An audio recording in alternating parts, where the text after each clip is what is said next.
I know.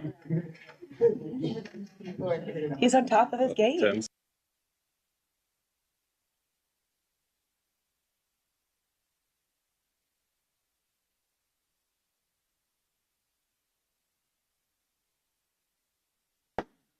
I now call to order the Committee of the Whole for October 23rd. The time is 7 p.m. Ben, would you please call the roll? Member Matheny? Here. Member Wyatt? Here. Member McLeish? Here. Member Ware? Here. Member Shroy? Here. Member Volt? Here. And Member Orr? Here. 7 present. Okay, we'll start off with Community and Economic Development. Oh, yes, that's right. Yeah, this Wrong next meeting. time. I mean, you can pray. Yeah, we can. I need it. Okay.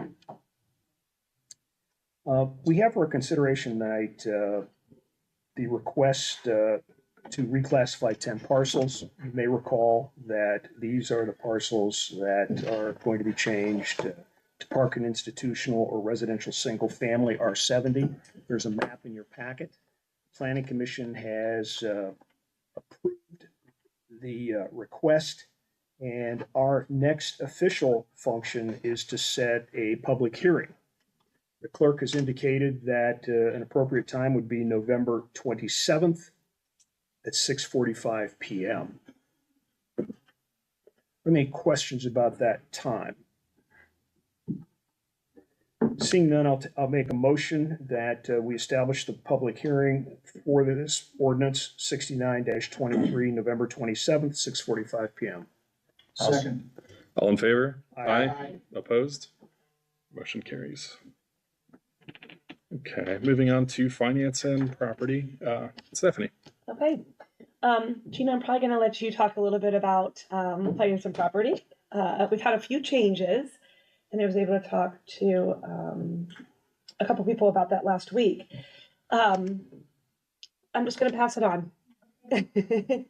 What I will say, though, is the great thing about this happening now is that because we didn't wait until the last minute, because you had already started budgeting and balancing and moving things back and forth, when things like this happen, we're able to respond a lot more quickly and be, I guess, proactive as opposed to reactive.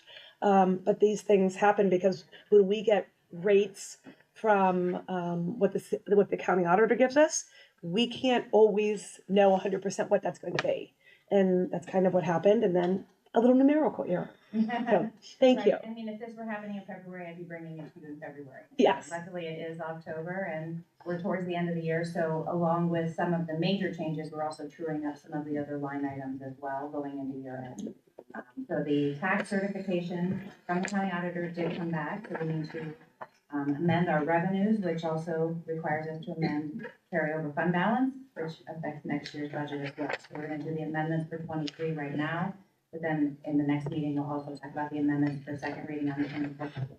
Also going into year end, we have some extra money that we need on certain line items like street lighting, our electric utilities, most of our utility accounts, just a little bit shy of getting us through the end of the year. And again, normally in December, we would true up all the other line items to see what's left over and move those into those lines. However, looking at 2 or 3 months, we don't want to start pulling from departments' budgets to pay the electric bill. So we're going to go ahead and add it now, and I'm not telling you we're not going to see a decrease to true it up at year end, but I'll bring all of those true up line items to you in January like we do after we close the year. The health insurance was the other one. The new software system is calculating when we enter the rate at 100%, but the city share is only 89%. So we're reducing those line items, which sort of offsets our property tax collection reduction, the offset on the expenses. So we're reducing that to 89% of the cost on each line item for health insurance. So that again is 23 and in 24. We're still waiting on a few other things to come in to clear up 24's budget. We can talk about that. So as things are finalizing, we still have a couple more quotes that are out. We don't have those final numbers yet.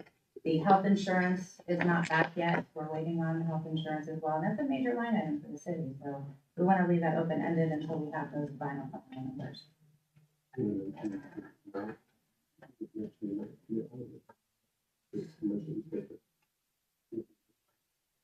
it matter?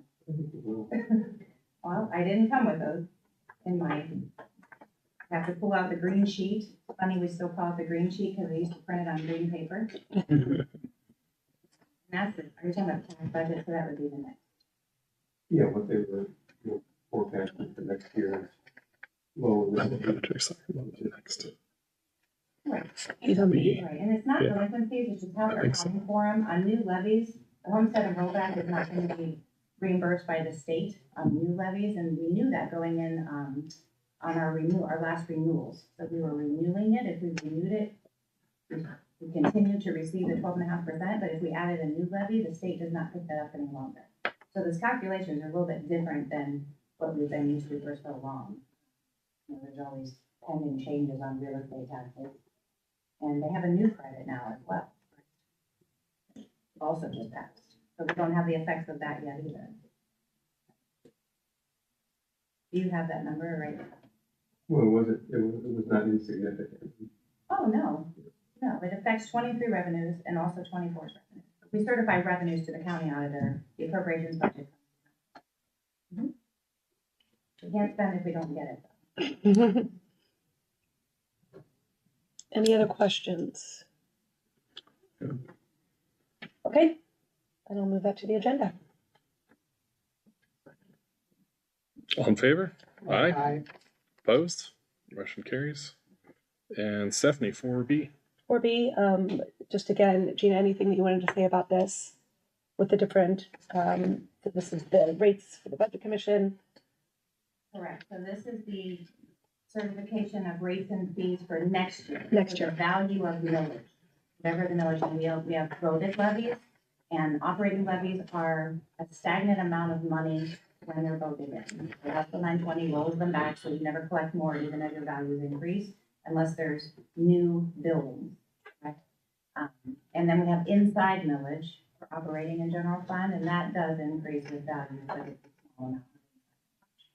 So when they send that back, the budget commission has sent that back for next year. And again, we'll get a final true up around June, not final, and intermediate. And then next November, like we are here in this year, almost in November, we get the final for the year. So this is just the best information we have right now. And we want to amend the budget to make sure we allow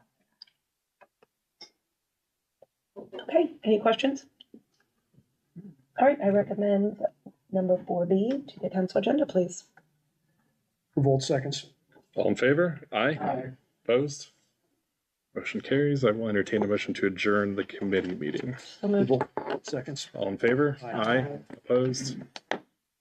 Start up in about 2 minutes.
Okay. Now call to order the City Council meeting of October 23rd. The time is 7:09 p.m. Opening prayer. Do we have somebody that's gonna? Oh, yeah, great. Yes. Sure. Let us pray. Gracious God, we thank you for another beautiful day. We thank you for the way that you continue to guide us, the way that you continue to direct us. We thank you for the place that we live and the freedoms that we have. And God, now we just ask that we hear your voice in the midst of our voices. That we follow your direction in the decisions that we have to make for North Canton community and the people who call North Canton home. In your name we pray. Amen. I pledge allegiance to the flag of the United States of America and to the republic which stands, one nation, under God, indivisible, with liberty and justice for all.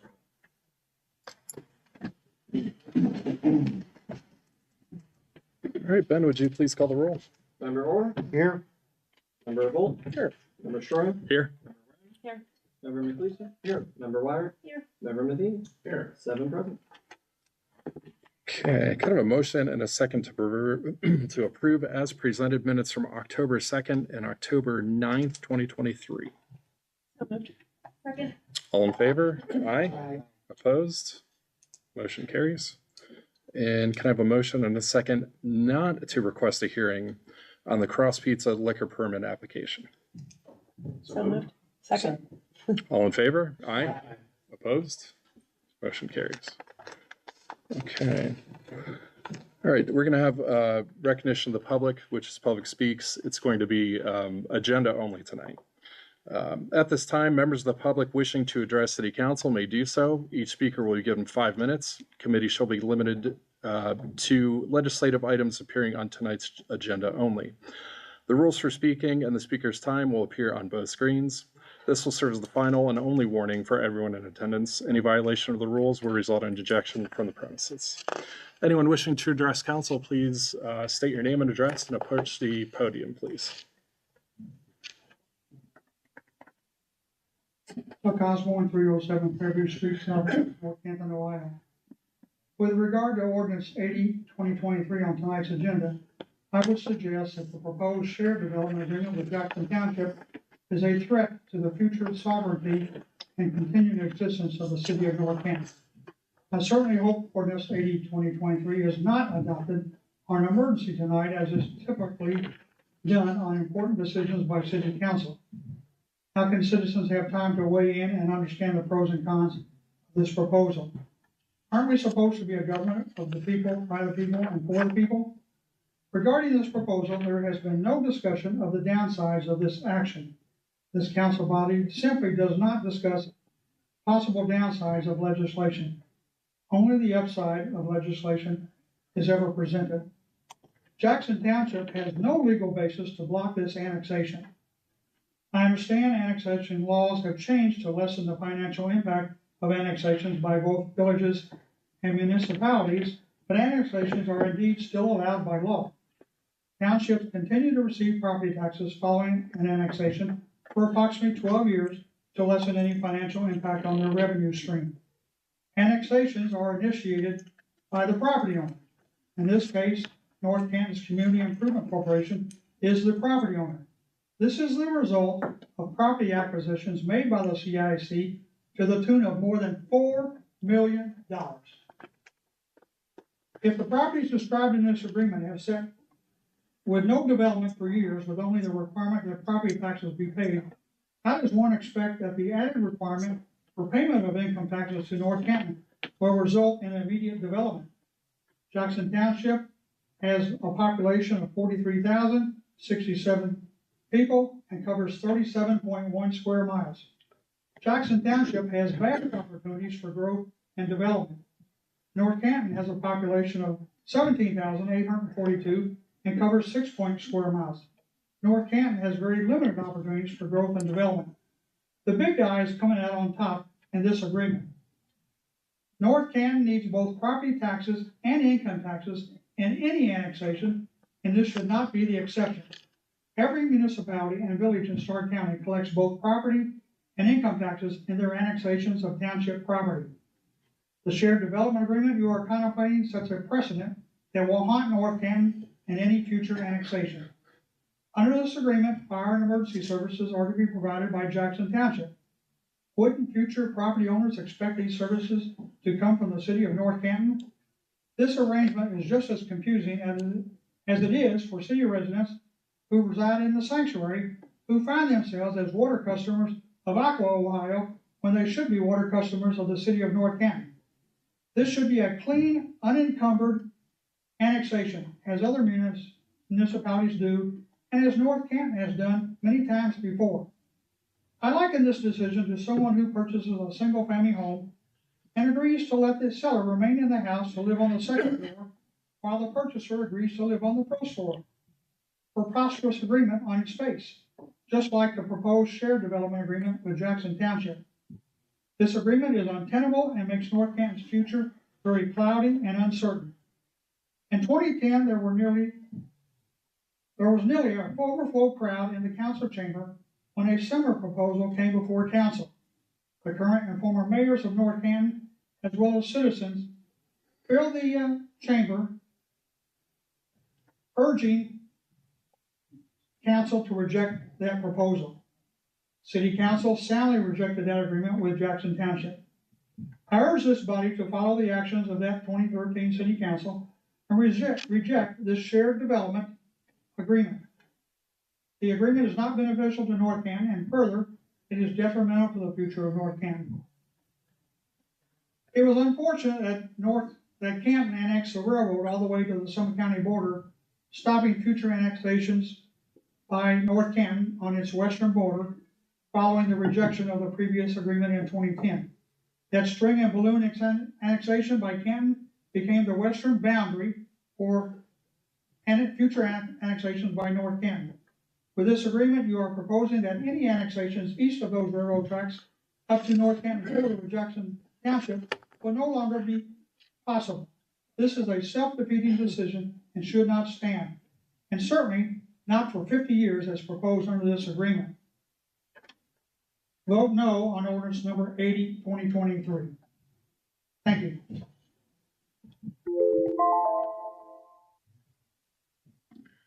Anyone else wishing to address council tonight?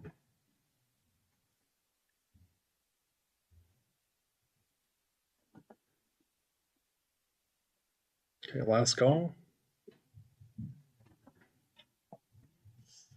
Okay, moving on to old business. Ben, would you please read the title of ordinance 61-2023? An ordinance amending the zoning map of the city of North Canton to reclassify 1434 Pittsburgh Avenue Northwest, Stark County parcel number 9208870 in the city of North Canton in accordance with the amendment procedure set forth in chapter 1182 of the Planning and Zoning Code, from residential single-family small lot to residential multifamily A. Okay, community and economic development. There, you may recall, this is the property down near the intersection of Apple Grove Road and Pittsburgh. This zone change came at the request of the property owner. It was favorably approved or recommended by the Planning Commission. It's received 2 favorable votes from this council, and I would urge that we adopt the third and final reading. Are there any questions?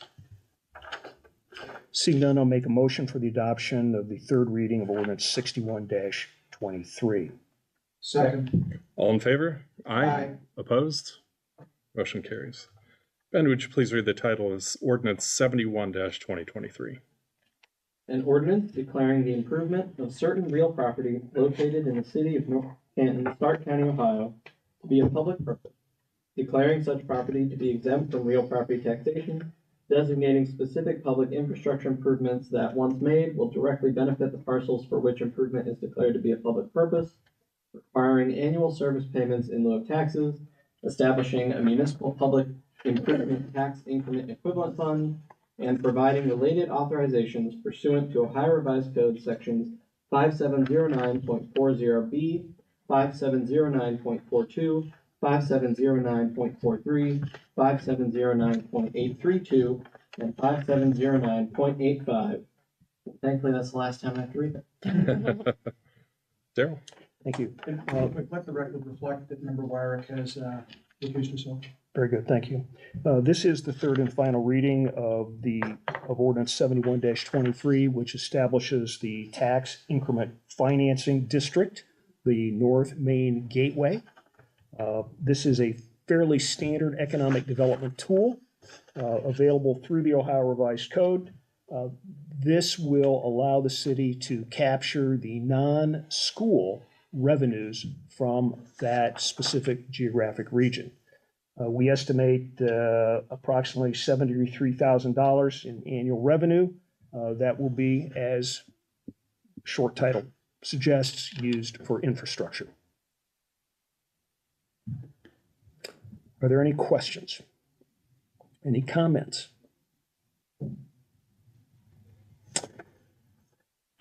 Seeing none then, I move the adoption of the third reading of ordinance 71-23. Second. All in favor? Aye. Opposed? Motion carries.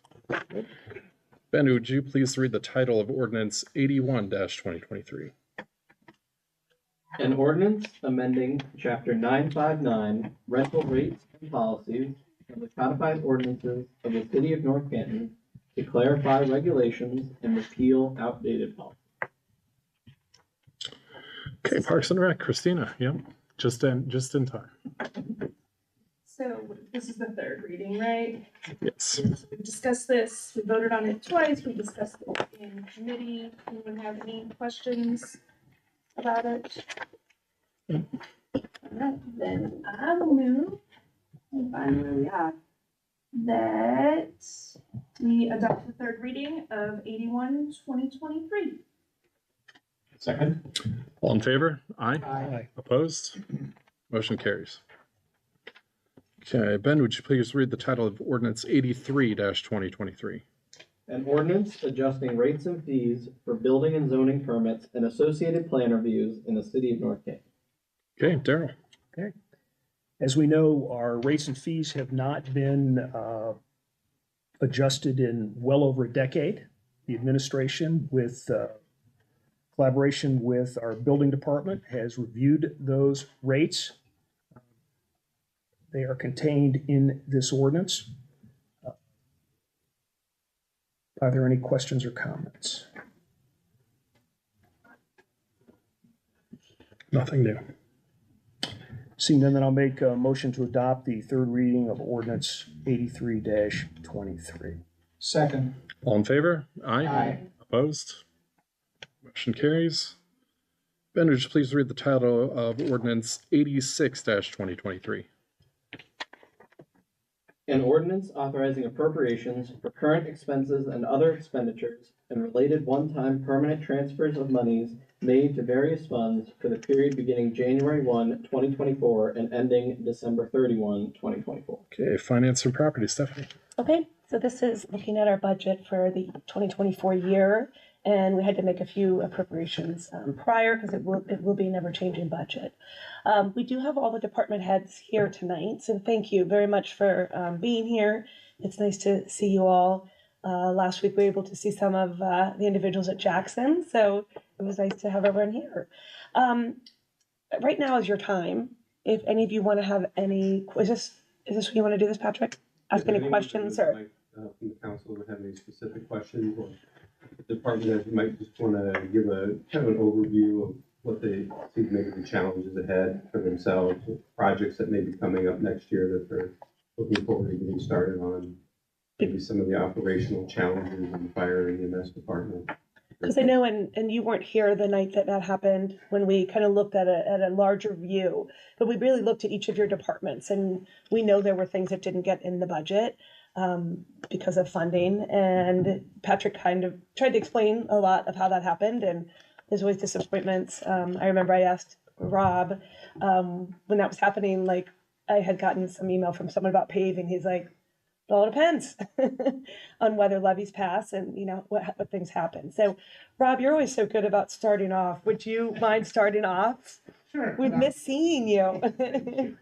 I kind of go back to the committee when Patrick did his presentation on the budget and the PowerPoint slides. Yes. That night, we talked about, or Patrick had talked about, water distribution projects.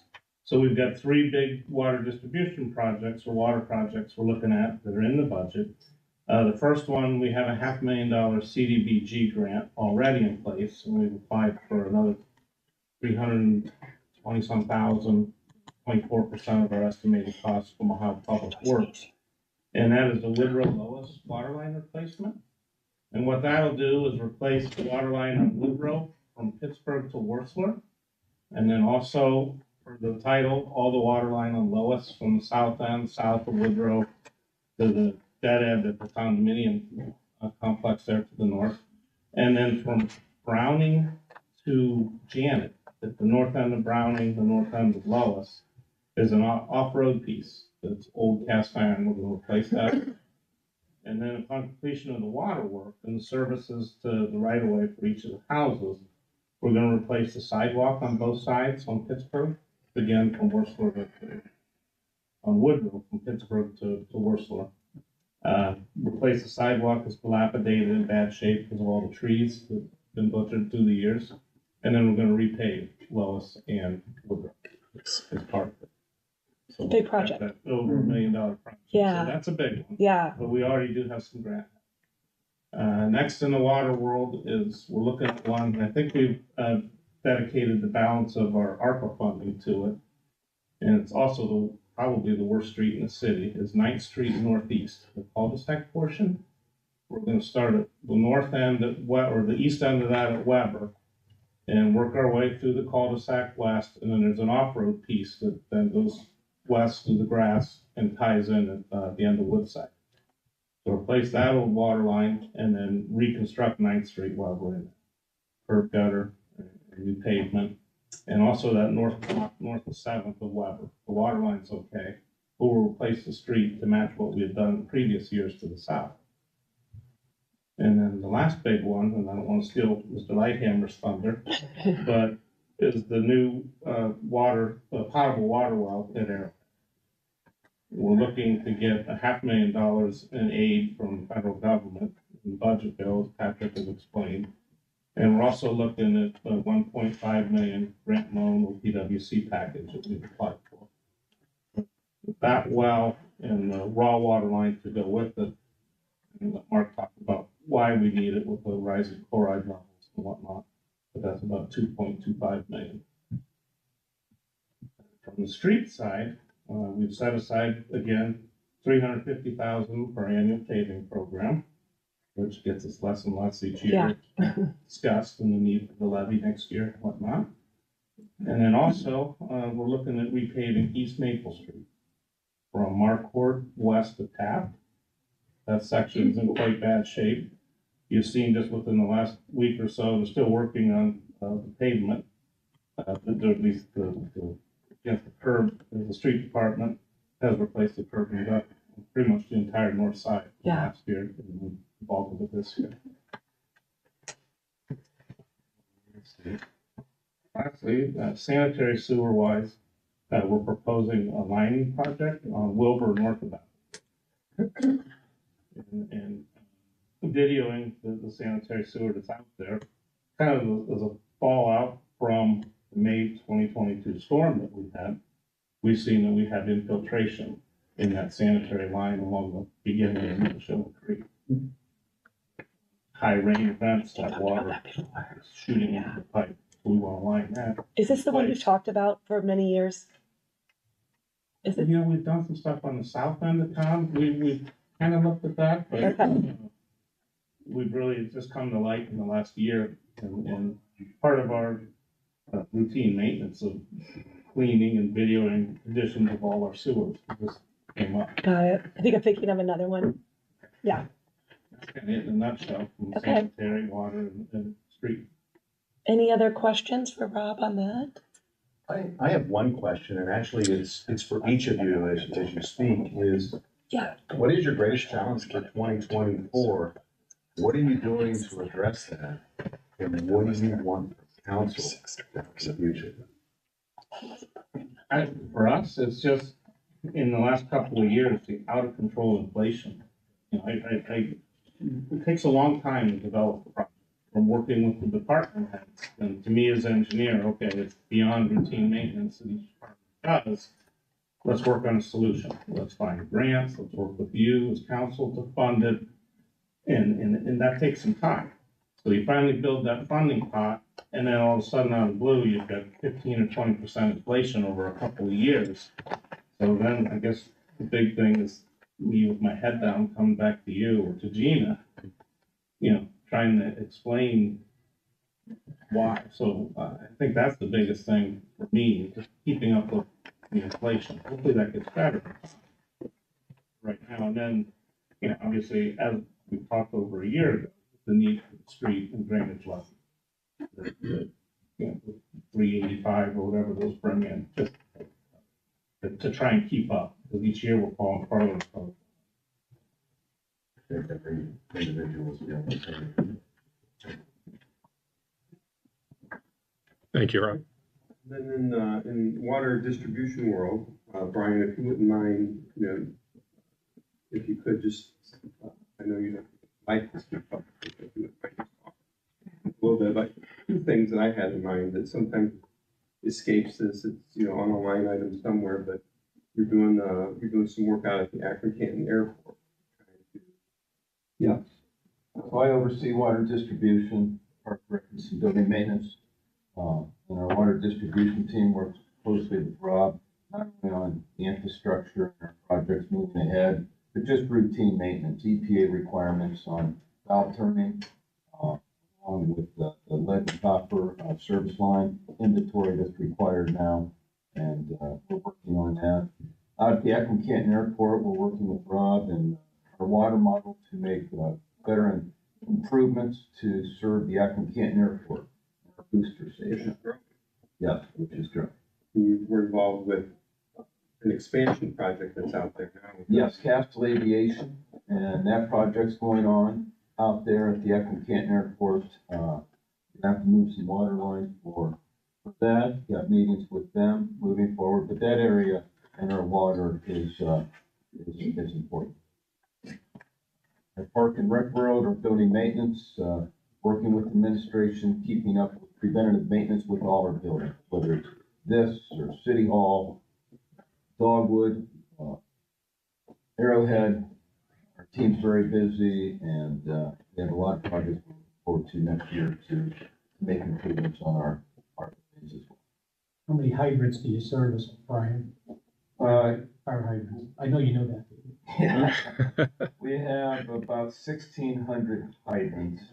So we're on it. Every year we try to hire seasonal employees to go out, pay them, do maintenance on them. And also our fire department is very helpful in letting us know what operates and what doesn't. So we try to achieve 300 to 400 each year to keep up with that. We also have about 300 private hydrants that are in our water system, working with all the private hydrants and homeowners associations to make sure that they stay up to par. The fire department is very involved with that with their inspection crew. Matt Morrow is superintendent of streets and sanitary stormwater system.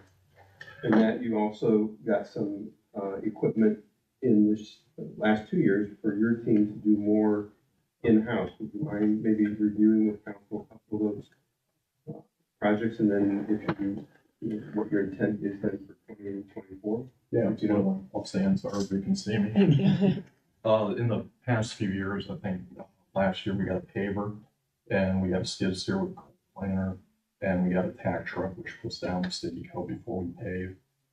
This year was the first full year of using the paver, and I think we paved probably 1,000 to 1,500 tons of asphalt, which is probably about 10 times more asphalt than we've ever sprayed before. Our last project, if you guys didn't see, it was the back line of the fire station. So that was a pretty big project. In 2024, We're looking to continue the paving, addressing some of the alleys that really been neglected over the years. A few examples is CMH Alley, in between Hillcrest Can I and say Lawyer. an example, but CMH Alley in between Hillcrest and Lawyer, and then Sponseller and some of those other alleys. In conjunction with that, we're gonna continue our curb and gutter replacement. I'm looking at probably Mabry Mill in Surrey Hill. It's pretty destroyed back there. And working with Rob with the paving program in the spring to replace catch basins and curb and gutter.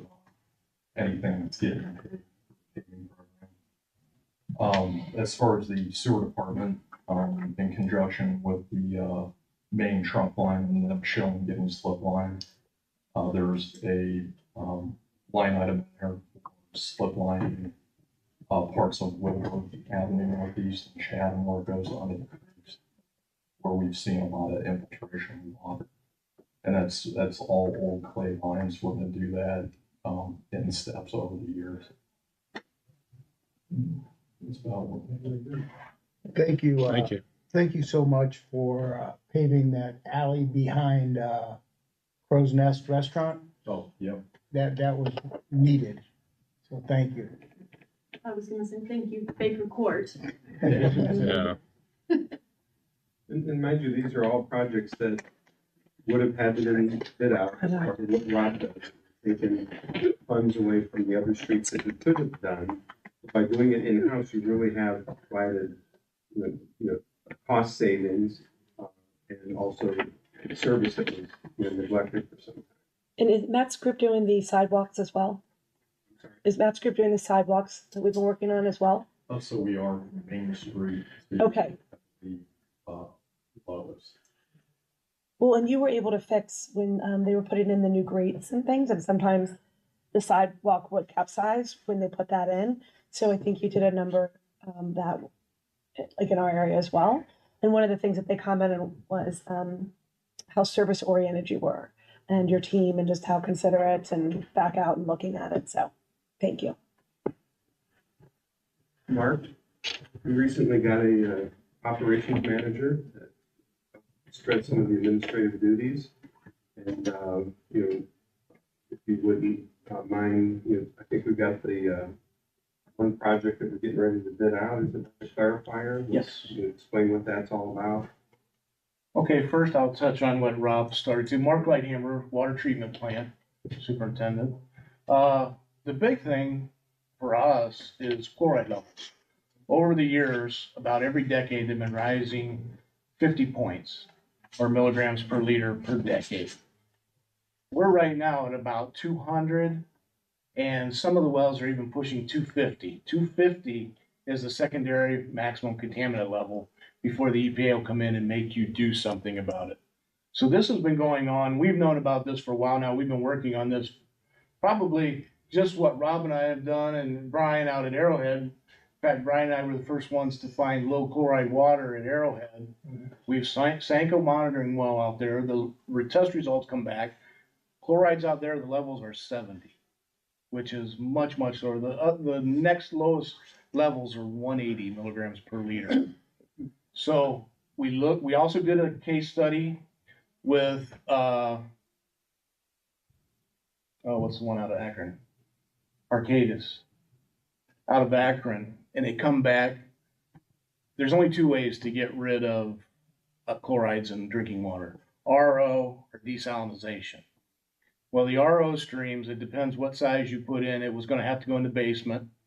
8 million for the smaller unit that would produce 1 million a day, and 10 to 11 million to produce 2 million a day, to blend with what we had to get us well below.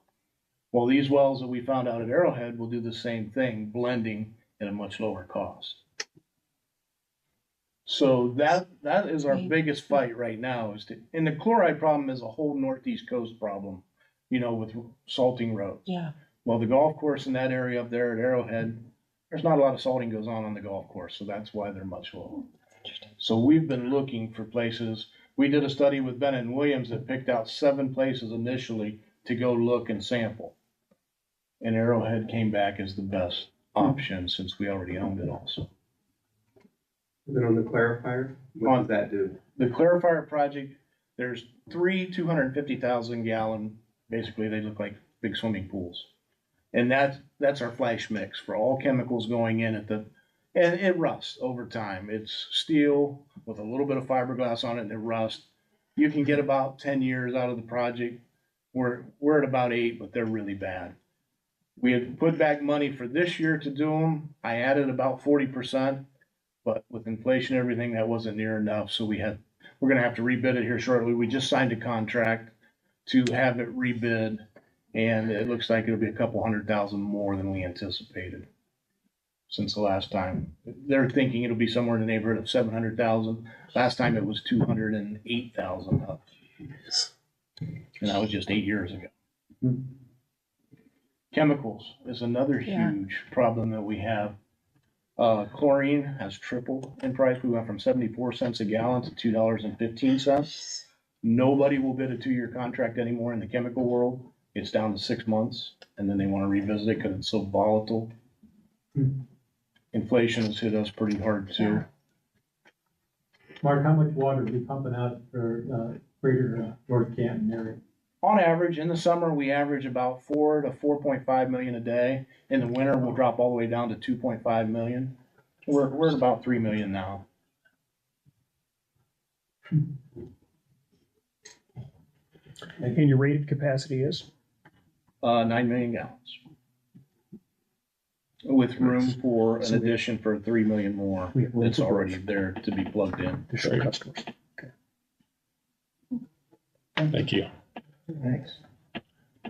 Chief and battalion chief? I'm Chief Bacon, Fire Department, and I've done a little things a little different this year with administration. I brought my second, who is Battalion Chief Kramer, on, and I've given him the task this year of doing my budget. The reason for that being is, and it's important that he learns to do it now while I'm here to show him how to do it, because it's an extensive process. We have to look beyond next year. We're all here talking about what's happening next year, and that's all well and good, but the fire department, we have to look 5, 6, 7 years. Because the one truck we budgeted for next year is gonna take 4 years to build. So we're looking far beyond the horizon of this next year. We have to build for coming years. So I'm gonna turn this over to Battalion Chief Kramer, because this is his budget for this next year. Chief Kramer, first thing the question was, biggest hurdle for us is personnel.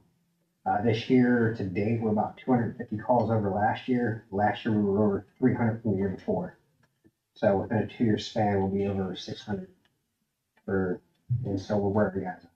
So that's one of the things we need to work on for the future. As far as budget goes, yes, our fleet is aging. We put in for a combo rescue pumper at about, I think we budgeted 1.3 million. Last year came in about 950, but due to 2026 regulations on motors and exhaust emissions, all that, it raised about $100,000 just for that, plus the normal price increases that they were doing about 4 to 7% every 3 months. November, they have a slated for a 1% from what we were quoted out. That's a 4-year build. So we're planning on turning 2 trucks into one, an engine and a rescue into one truck. To replace both of those would have been well over $2 million. So we're trying to reduce fleet and the trucks we're replacing, which in the long run cuts down on maintenance and fuel, insurance, everything. So yeah, 4 years, which will put the engine at 29 years of age, and the rescue will be 31 years old at that point. We'll replace it. So we hang on to our trucks. And FPA says backup truck you should get rid of after 12 years. We keep them in good condition and try to run them. So, you know, there'll be ladder coming up in a few years at ISO, everything says 20 years. Sitting at, we're at 2027 needs replaced. we'll be looking at that in the future. Because it needs recertified, it's just better to buy a new truck at that point. Ambulance, we used to be on an 8-year rotation. We have 4 squats. Every 2 years we buy squats, so they last about 8. We're looking to replace Medic 4 this year, and it is a 2010, so it's 13. They're looking at, it used to be under a year we can get an ambulance. We're looking at 18 months to 2 years. So now that truck, instead of getting rid of it at 8 years, we're looking at close to 15. Hang on to them, and with increased call volume, they're getting beat more. So yeah, that's what we're looking at now. So other projects we have a 20-year-old Gator that we use for Walsh games, Cougar football, all the street fairs, everything we do. We're looking to replace that, move that on the Parks Department.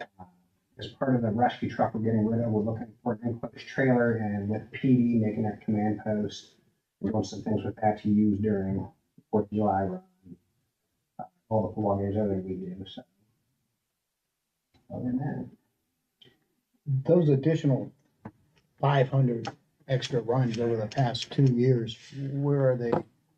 honestly, it's just medical calls. It's not nursing homes or anything in particular. We still go to stat cares quite a bit, but you're just residential aging community. So, You think COVID had anything to do with that also? COVID actually took a spike down during COVID years.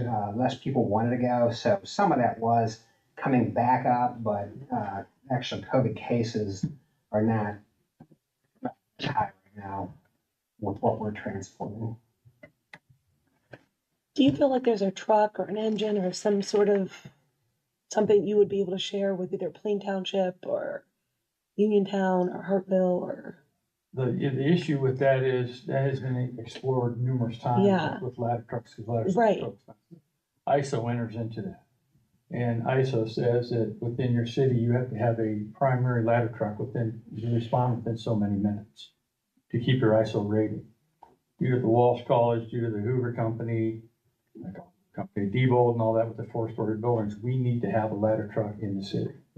Plain has one, Right. Jackson has one, that we use as a secondary for our ISO rating. Okay. But because of the distance and because they can't always have it available, we can't. Okay. And it's 4-story. That's the limit. Well, right? it's not that it's a 4-story, but you just have to have an elevated platform. Okay.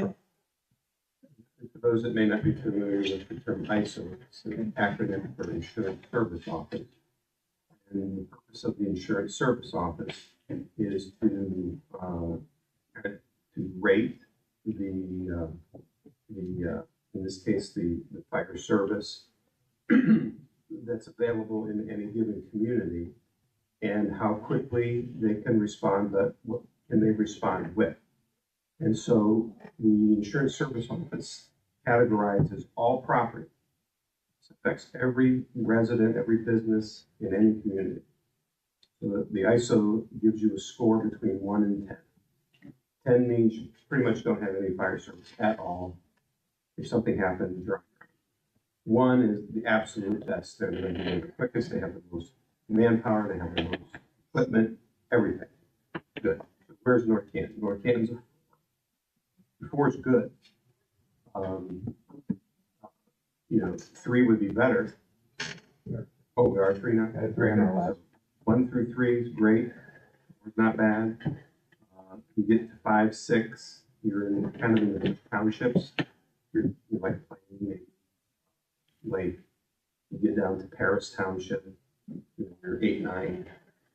Just not as good. What does that mean? It means, well, that factor is applied to your homeowner insurance premium. It's applied to your commercial building premiums. The higher that number, the more you're going to pay. So it's in your best interest to try to keep it as low as possible as a community so that you can enjoy lower rates. That's what I assume. Thank you, Chief, for that. And thank you. Artie? Chief Kent? I really didn't want to say anything. Chief, please. Usually here, just got it for meetings. So. Next year's budget, one of the big asks that we're venturing into is replacing our radio consoles for our dispatch. They're about a 9-month build, not quite as long as the fire department does for some of their equipment. But what we're trying to adjust to is having completely functional workstations. Right now, we have 2.5. We're tied into the county CAD system at this point. So we did share some resources with that. We're tied into the 911 system based upon that in our back room. The radio functionality gives us the ability to have that third functioning workstation. We've had some of those storms come through town. We've had those overload 911 calls. For part of the 911 system, when everybody else gets busy, if it's Canton, Jackson, and Township, we start getting some of those rollover calls. We ended up having to handle radio traffic to get information to those dispatch centers because we couldn't call them because their phone lines were busy, and that's why we were getting our phone lines busy. Getting that over. So we're looking at upgrading our radio system over a 5-year project with Motorola. They're going to assist us with financing on that, which is super. We won't be able to. They're giving a price on the top line equipment, and they're giving a price on the line that we normally get. Top line equipment about double the price what we are looking at spending on our equipment. And our equipment has its advantages when the internet goes down. The way our system is set up, we have 2 antenna arrays on top of City Hall. We have a newer cabling system that's up to that we've done within the last 10 years. So we have new equipment, and ours is all radio based in that system. So what we're going for is now radio based. Also echo what the time chief said about my most important asset is my people. The most challenging asset is keeping my department staffed. This year we increased our school resource officers by double. And now the school resource officers assigned to each of the core schools that we have in the city. To my patrol division. I appreciate it. Last year, you gave me 2 additional positions. I've been working this 4 year to try to keep them. We do have a little bit of attrition from people moving out of state, taking a job from another agency. So when I got the current positions, I ended up backfilling, unexpected vacancies, and with the shortage of police officer candidates out there, we're all vying for the same candidate. One of the other challenges that I face is cruisers. Mind you, the current car strike is not helping me. I've had 3 cruisers that have been on order since 2022. Still on order. Now, and the price of that equipment, I ordered the equipment for those cruisers ahead of time, and I've been storing it since then. Now the latest shortage that comes along with the cruisers. Agencies have a parking lot full of cars and the equipment to go into it. I do have some to get it in place. Simple items, and what I'm working on top of all this is a cooperative effort with several other agencies in Stark County as we've gone on to the county's CAD system to share the burden with them. Reduce some of our costs associated, share our information, increase our information sharing. We've also gone to the record management system. So that project started in 2021 due to different slowdowns and everything. We just went live with that project at the beginning of this month. Developing some new process. I think we got things worked out. They're happy to do newer version of the software that they get to use iPads with that is much simpler than a computer-based software side of it that we use on the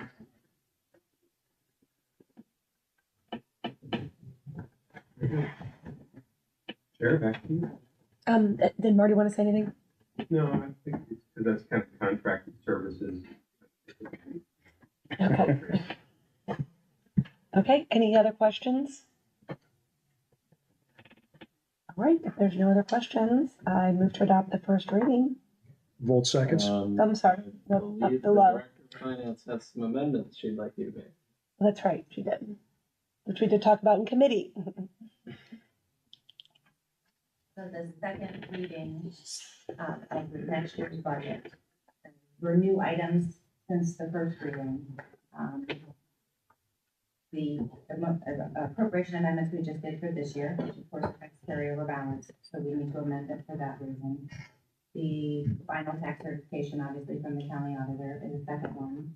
We still wanted to maintain our 25% carryover in the general fund, so that required moving some projects to the capital fund. So we have a lot of the needs is still in the budget, they're just in some different places. Dogwood Pool, there are some capital items that we need to address there that we did not have or know. We just had our meeting with the Y. We're gonna have some budget to address some things at Dogwood Pool next year. We had our final quote come in for a new phone system and computer servers. They're actually a little lower than what we originally budgeted, so I went ahead and lowered it. And pending is still the health insurance renewal. We were told between 8 and 14% increase. We budgeted 12. We'll see where it comes in. Right now, our claims aggregate is lower than expected, and we're self-insured, so that's a bonus for us. Should that come in and be lower than what we budgeted, I'll bring that to you for third reading.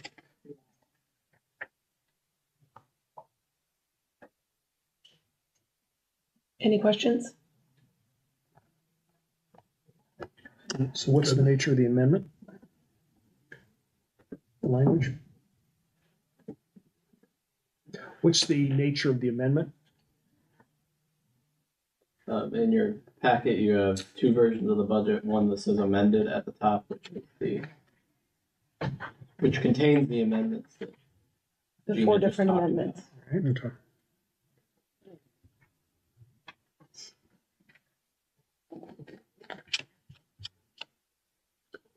So we need a motion to adopt with the amendments that we just talked about, which are in the council packet. So I move to adopt. Well, we need the motion to amend first. Didn't I just do that? I'll just Did I do do it? this. Yeah, I thought so. Motion and a second to amend ordinance 86-2023 in accordance with the recommendations of the Director of Finance as provided in the council packet. Revolt seconds. All in favor? Aye. Opposed? Motion carries. And can I have a motion and a second to adopt the second reading of ordinance 86-2023 So moved. Revolt as seconds. amended? All in favor? Aye. Aye. Opposed? Motion carries. Ben, would you please read the title of ordinance 87-2023?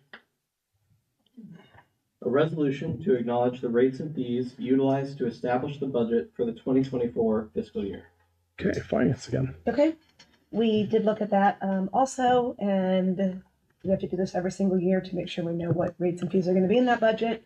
Are there any questions or issues? Or Gina, anything else that you would like to discuss on this one? I know this is the county budget commission. Yep, okay. Great. If there aren't any, then I move No, to no, no, adopt. I'm sorry. You were right. It's all rates and fees. Rates and fees, Yes. yeah. I apologize. All right, then I move to adopt. Revolt seconds. All in favor? Aye. Aye. Opposed? Motion carries. Okay, moving on to new business. Ben, would you please read the title of ordinance 80-2023? An ordinance authorizing the mayor of the city of North Canton to enter into a shared development agreement with the Jackson Township trustee. Okay, community and economic development. There, okay. Patrick, do you want to go first or want me to? Go ahead, start. Okay, very good. Thank you. I want to begin by saying that Mr. Osborne's comments tonight were a veritable smorgasbord of misstatements. As many of you know, he's treated this council to a variety of dubious legal analyses over the years, and tonight was no different. I regret that he doesn't possess much economic development experience. He should know, and I assume that he does, that the threat of litigation is problematic. It's chilling, especially in time-sensitive competitive situations where there are major capital investments contemplated, large job growth. Projects have calendars. I would remind listeners, and this goes to the dubious legal analysis, that the courts don't always rule in accordance with the law. Shocking.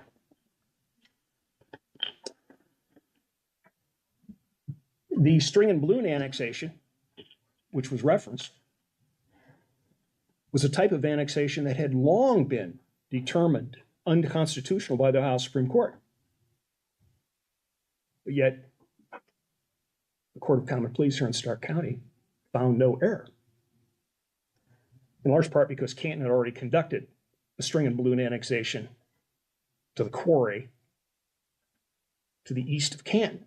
Could very well not rule for us and then be faced with an annexation that was illegal elsewhere. But it's a careful reminder about the challenges that one has when one's dealing with the courts. I come back to this key point. Major developments need certainty. We got Meyer and all the benefits that will come from it because we were able to eliminate security, the questions at every step of the process. The fact of the matter is this particular agreement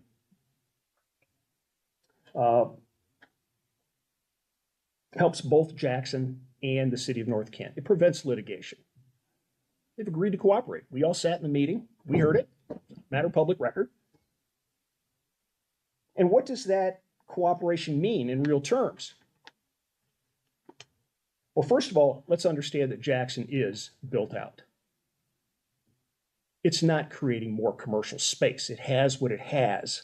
And its challenge is to develop what's left and redevelop other properties. But it's not going to go out Portage, for example, on the way to Canal Fulton and create new industrial parks. Won't happen. The township, through this agreement, is our partner. It will help us to prospect and to find leads for projects that come to it. And they also indicated that should a situation require, it would not oppose a tax abatement. That's not insignificant. We haven't had to use it here yet. And I should note that the properties in question are inside the Jackson local school district. They already have an arrangement with the school district. So when you look at a term of 50 years and you have an abatement, that's not all that bad when an abatement might run 12, 15, or maybe even 30 years, depending upon the scope of the project. This is not insignificant, again, to have this cooperation.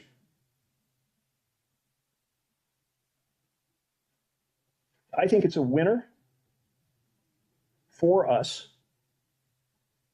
It's important to remind listeners that Jackson Township has agreed to provide the services in return for the taxes, property taxes, real estate taxes that are collected. The city of North Canton does not have to police it, doesn't have to fire it, doesn't have to EMS it, doesn't have to maintain the streets. And I would also point out that by establishing a level of cooperation, which we have not had over the years, we have a willing partner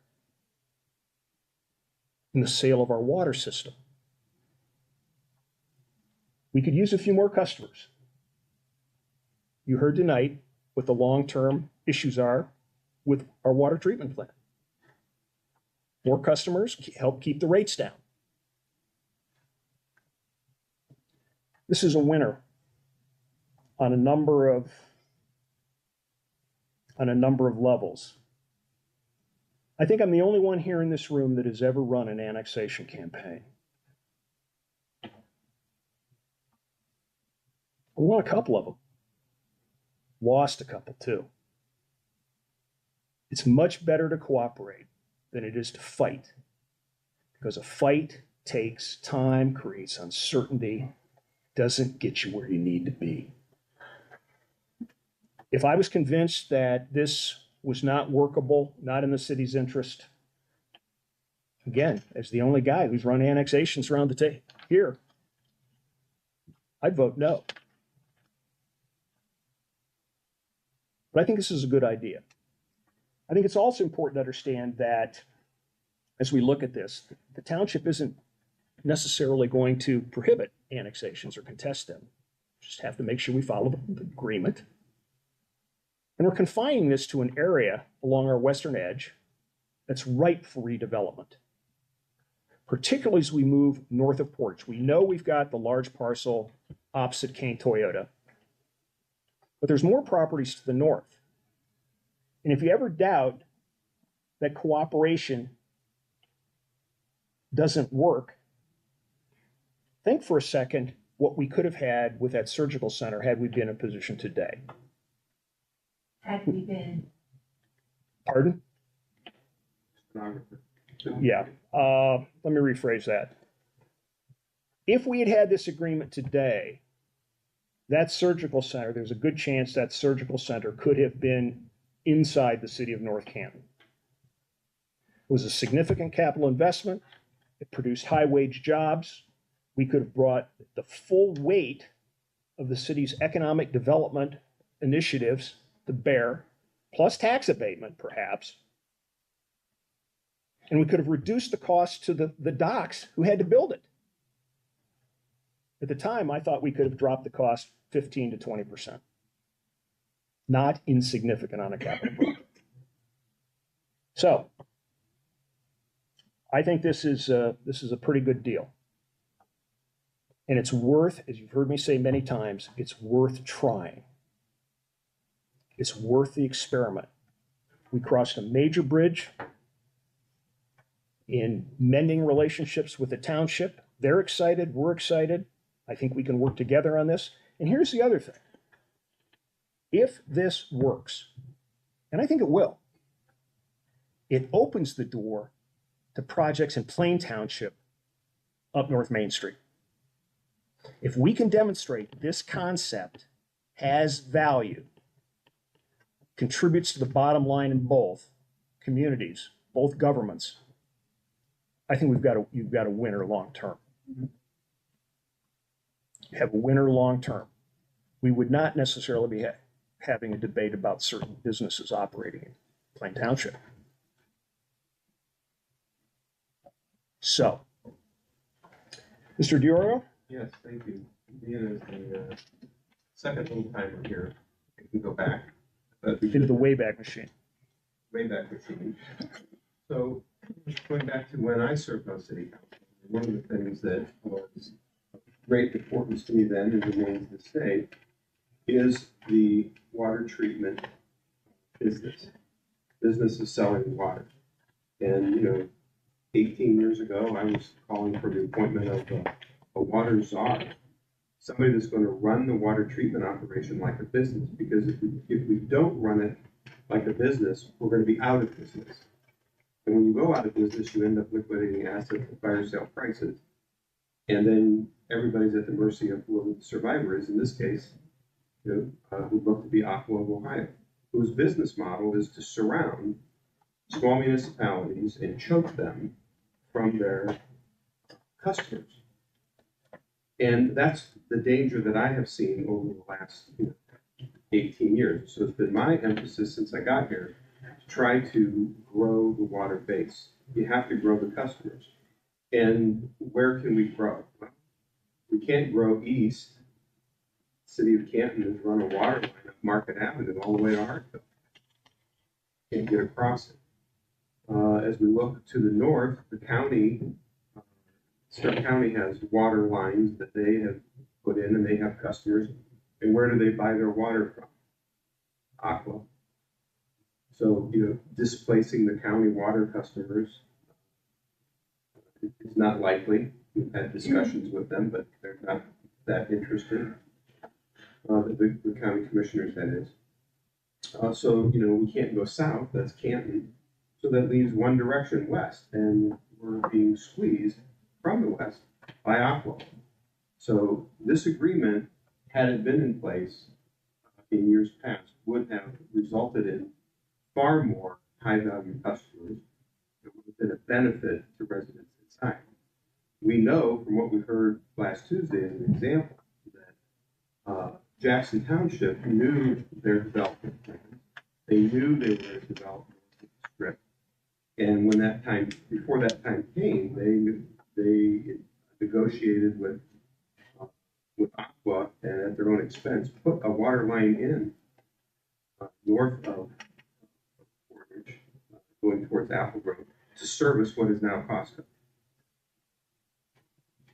So lots of opportunities. Now, mind you, Costco is adjacent to Spectrum Orthopedics, which we ran a water line out Apple Grove to Frank to get that customer with the hope of developing all the other potential sites around there.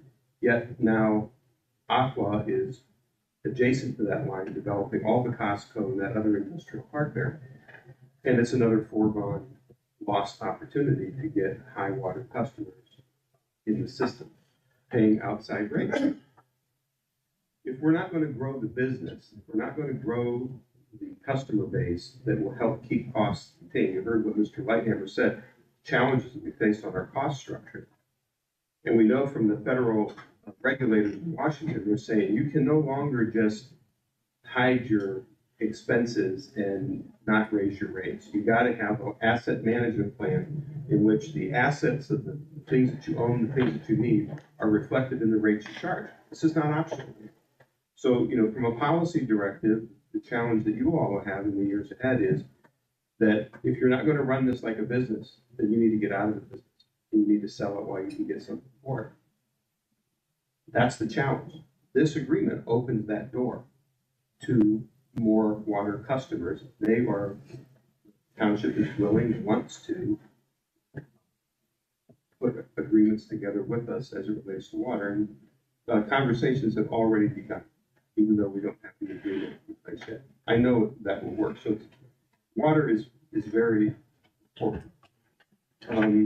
Look, I was part of some of those efforts in the past to try to get our neighbors to join together collaboratively to do something. And, back in 06 and 07, didn't have the votes to pull it off. I think it was 4-3 vote against establishing a jet arrangement with Plain Jackson at that time. And that agreement would have circumvented what Mr. Polk was saying, that Plain Township and Canton had annexed the railroad track up to Whipple in front of Tractor Supply, that area. But there was a workaround to get around that railroad track, and I knew of that workaround, and we worked to get around that and had agreement.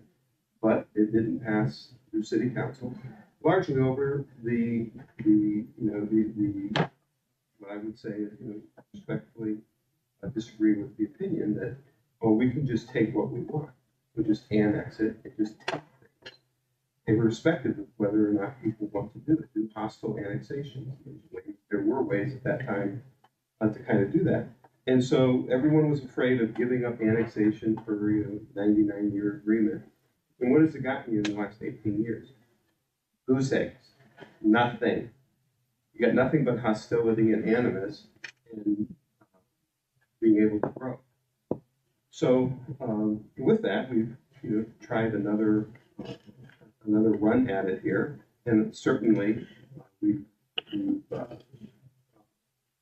as the owner of the property, we would have the right to just annex it in. We don't dispute that, but we think that there's a bigger picture here. The bigger picture is that with cooperation, we can get better projects. We can get bigger projects where it's not just us doing the lift all the time, that it's jointly shared. That's a great opportunity to make something bigger where maybe ourselves we could do it. I know that we can do things, we certainly demonstrated that, what has happened in the city with people and active children. And we can get people to come here, they want to come here. But in order to do so, I think we need to have some assistance with Jackson. So as we look, to the past, what I see is just, we mark time to get here and we don't have anything of value to show for it. And this is an opportunity to do that. Property tax inside the city is 7%, some number. Whereas the income tax, if we control the project, if we direct the type of project that we want there, we can generate sufficient revenues to do that. Not every annexation is something that you want to do because of the service costs around it. So typically residential annexations are something that you don't pursue because, like for instance, if we just take the classic example that's been used around here for a long time is the Dells. Like going out East Maple, suddenly you're not in North Canton, then you drive a little bit and you're back in North Canton. Because this square block area in Plain Township is ripe for, well, let's just annex it in. You got 75 houses or more in this area, all underserved with their public infrastructure. Annexing them in will get you what? Get you people that work someplace else, people that are retired who don't have an income, not really getting an income tax. And property taxes was alluded to earlier, we have to pay that back for 12 years. But we'll probably have to put, millions and millions of dollars into roads. Oh, by the way, we don't have enough money to do what we have.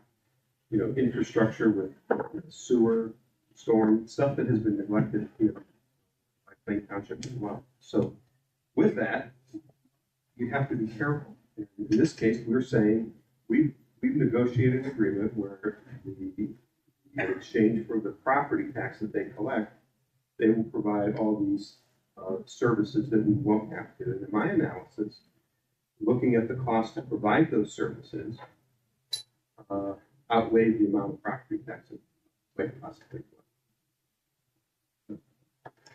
Thank you. Thank you, sir. Nice summary. Are there any questions or comments?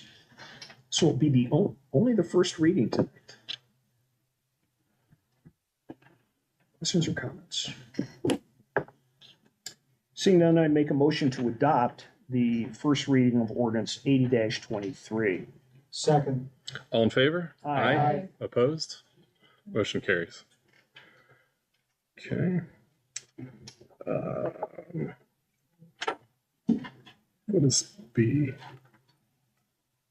Kind of a motion and a second to suspend Council Rule 23 to allow for consideration of 4A and 4B from the preceding committee of the whole agenda. The vote moves. Second. All in favor? Aye. Aye. Opposed? Motion carries. And Ben, would you please read the title of ordinance 89-2023? An ordinance authorizing the appropriation of funds for the city of North Canton to be appropriated for current expenses during the fiscal year ending December 31st, 2023. Okay, Finance, Stephanie. Okay, so since we are talking about this year's budget and making sure that everything checks and balances and shoring up the accounts. Any other comments, Director of Finance? Okay. If there are no others, I move to adopt. All in favor? Aye. Opposed? Motion carries. Can I have a motion and a second to suspend the rules of council requiring 3 readings? The vote moves. Second. All in favor? Aye. Opposed? Motion carries. And can I have a motion and a second to adopt ordinance 89-2023 under suspension of the rules? The vote moves. Second. All in favor? Aye. Opposed? Motion carries. Ben, would you please read the title of ordinance, resolution 90-2023? A resolution accepting the amounts and rates as determined by the Budget Commission, authorizing the necessary tax levies, and certifying them to the county auditor and declaring the same to be an emergency. Okay, Finance again. Okay, we just talked about this and this needs to Go under emergency as well, and it's through the budget commission and just ensuring that the tax levies and the rates are what they need to Is be. that just ensuring? That the tax levies and the rates are what they need to be.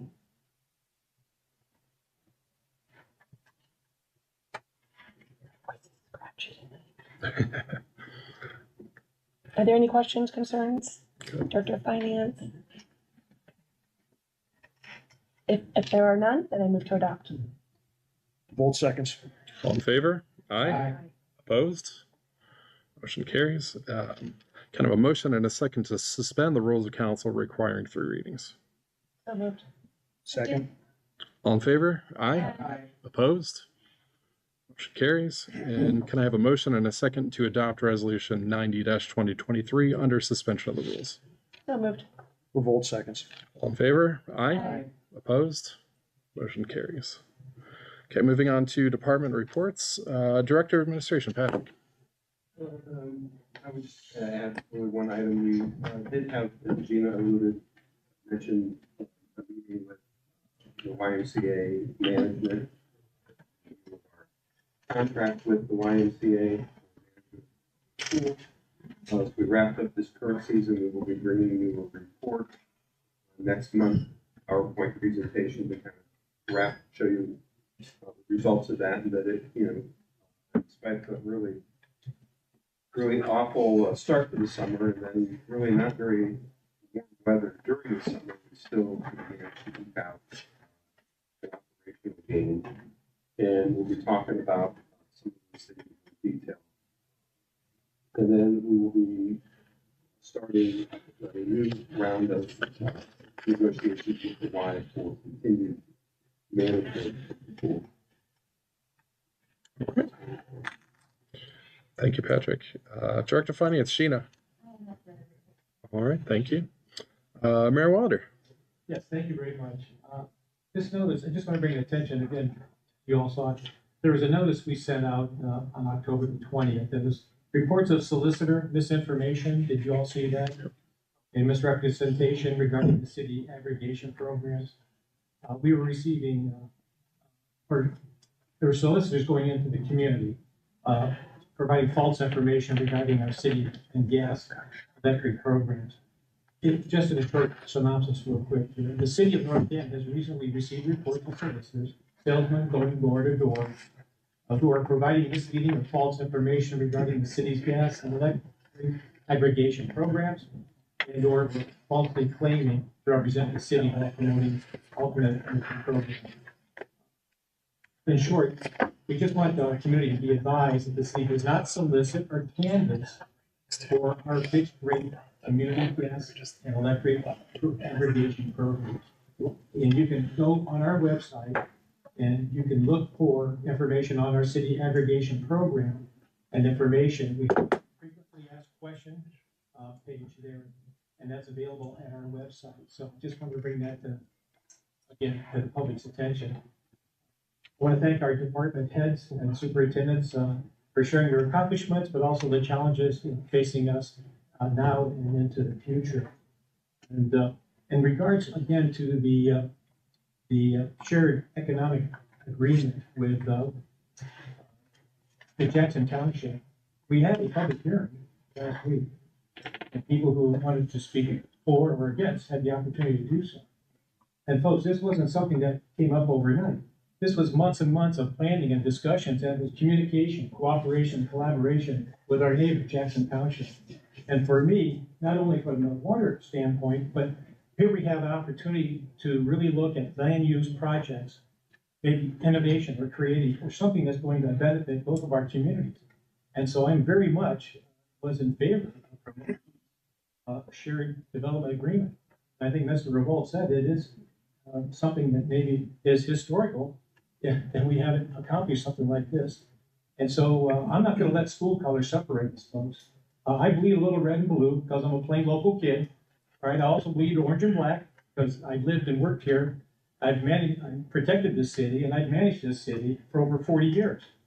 And I have family that has had kids growing up in Jackson Township and went to their schools. So you know what? This is something we need to work together on, and promoting that area so that it will benefit both our community and the Jackson Township community, because sometimes I think we are North Canton, but we also is a great North Canton community. So this thing has my full support, and we're gonna see benefits from it, if not now, in the future.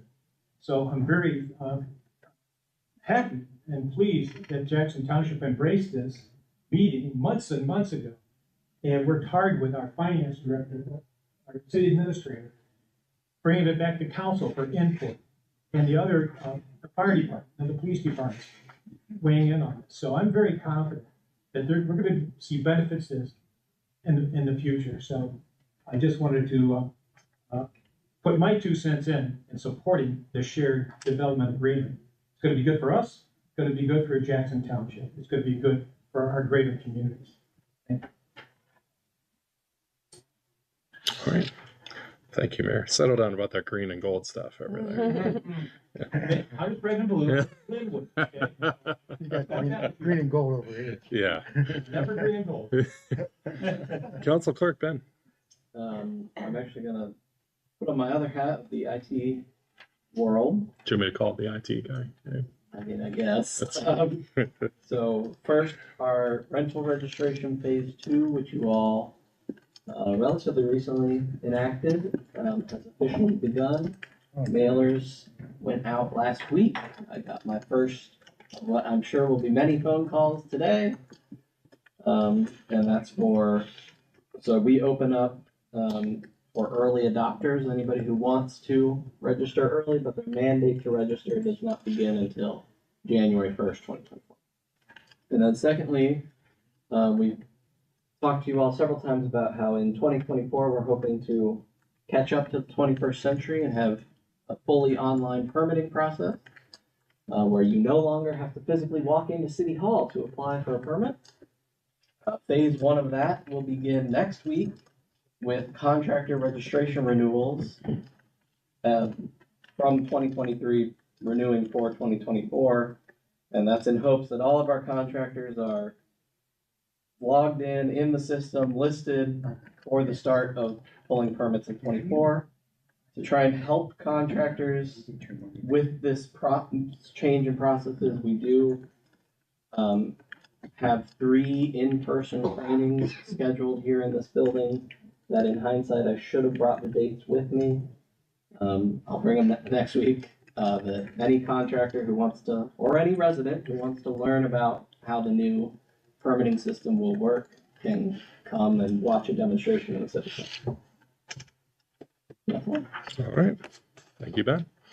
Let's go to council reports. Start with Jamie, Ward 1.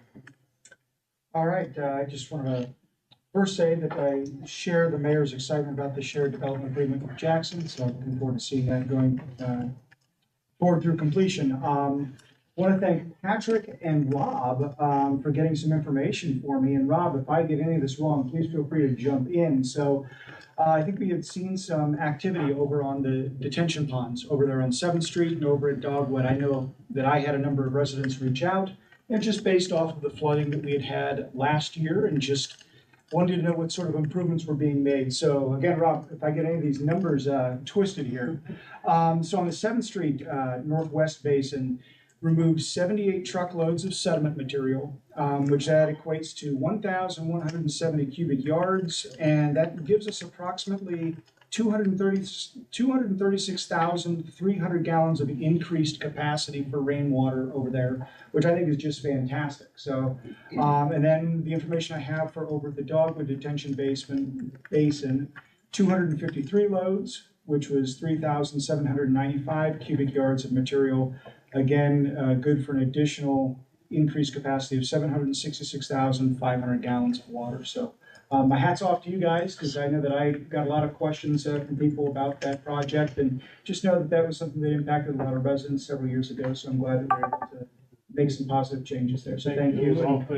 We had discussed, remember, right after that event, in the other side of the chamber, we had the public come in, and we committed investigate, see what we could do. These were things that we, easy fixes. In addition to what I talked about earlier, that sewer line is also a byproduct of that. We had folks with sanitary sewer issues because of excess infiltration. Took us a while because we had such a wet summer. We had hoped to do it last winter, but it didn't freeze. It was too wet. Summer was too wet, so we finally got in there in September. Yeah. Yeah, thank you. Well, thank you for your efforts there. So that's all my report. All right, thank you, Jamie. Ward 2, David. So as chairperson of personnel and safety, I regularly get to recognize new employees. Tonight, I would like to thank those that lead our employees that are here tonight, the police department heads and administrators of those departments. You work extremely hard and it's greatly appreciated, motivating, training, getting our people to perform at a level that exceeds the residents' expectations. And that's a lot of work. It doesn't go unrecognized. Thank you. Thank you very much. Your challenges that you face, that's good to hear. That's good to know. It's a balancing act, and we have a vision from the mayor. We have administration that tries to weigh those and help balance those.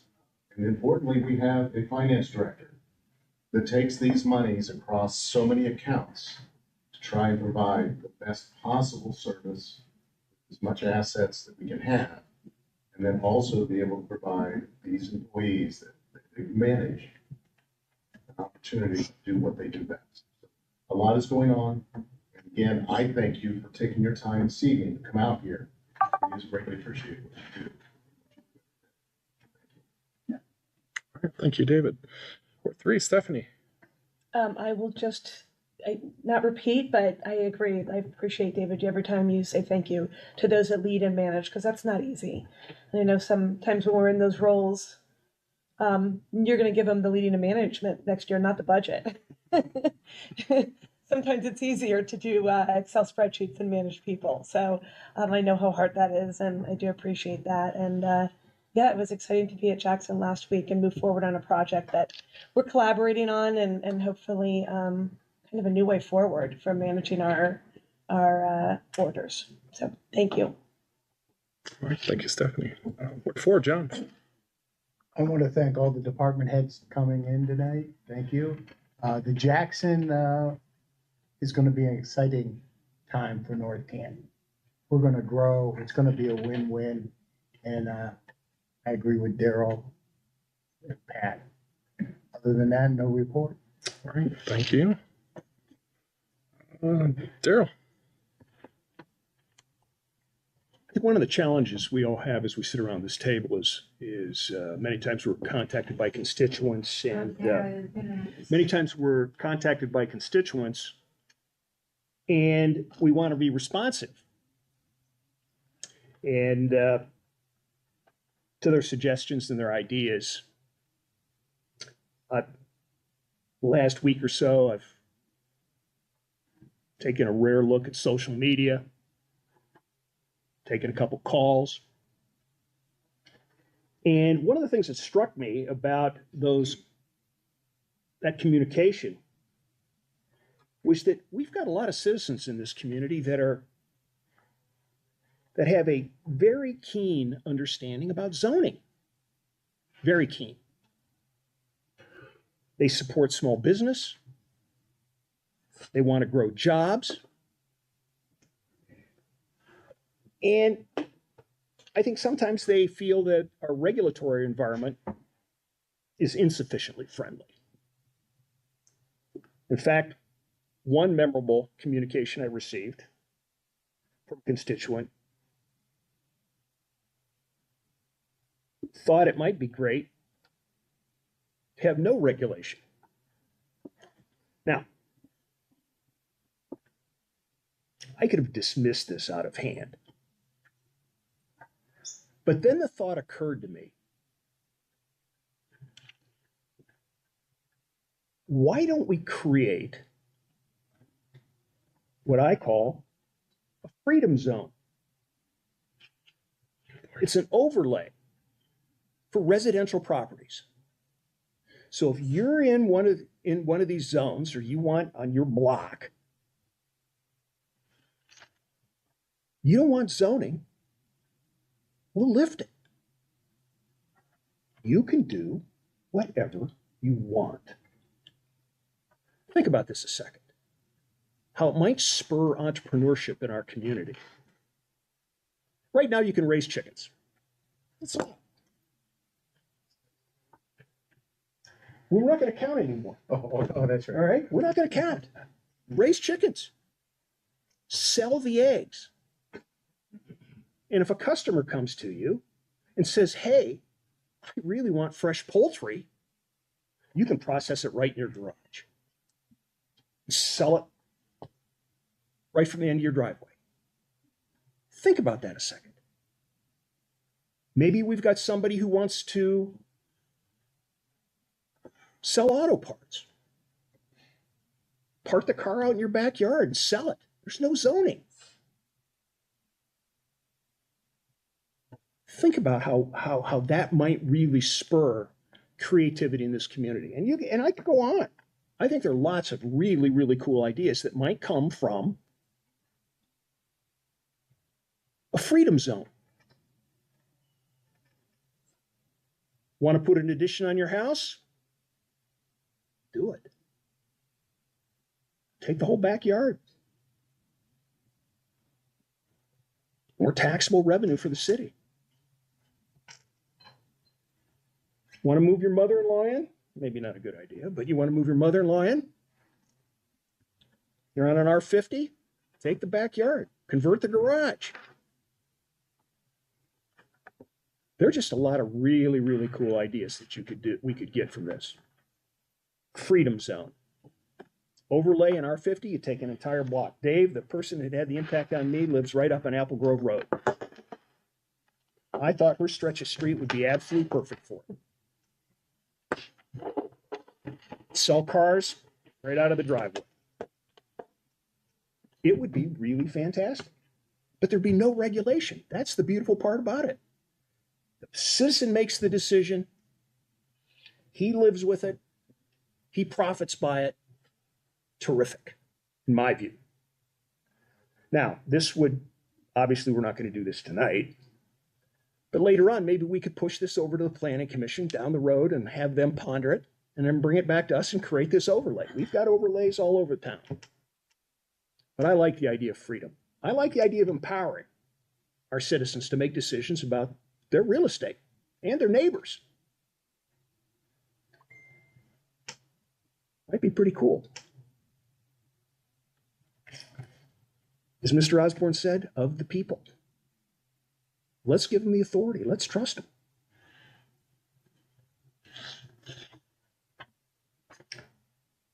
Other subject department heads. I think the discussion tonight reveals how much confidence we have in you and your troops. They do a great job. Here we are, coming up to the 11th month.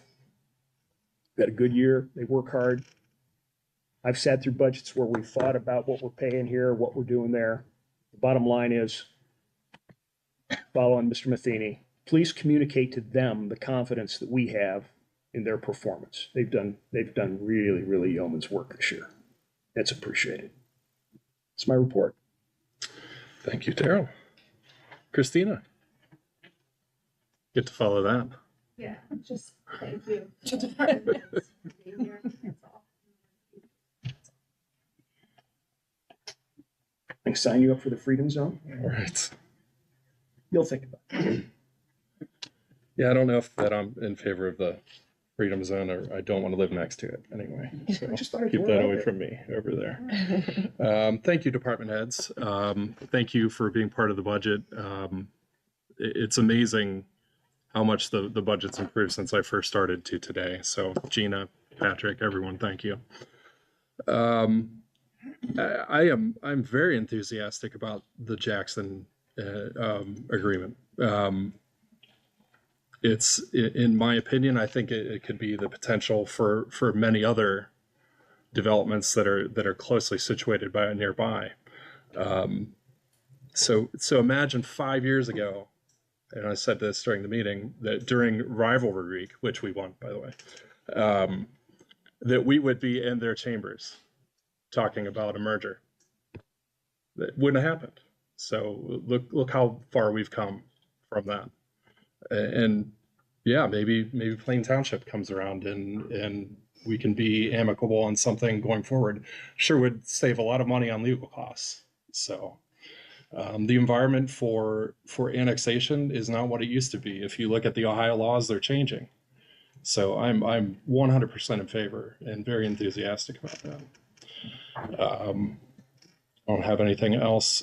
Buy and support local, and final call for new business.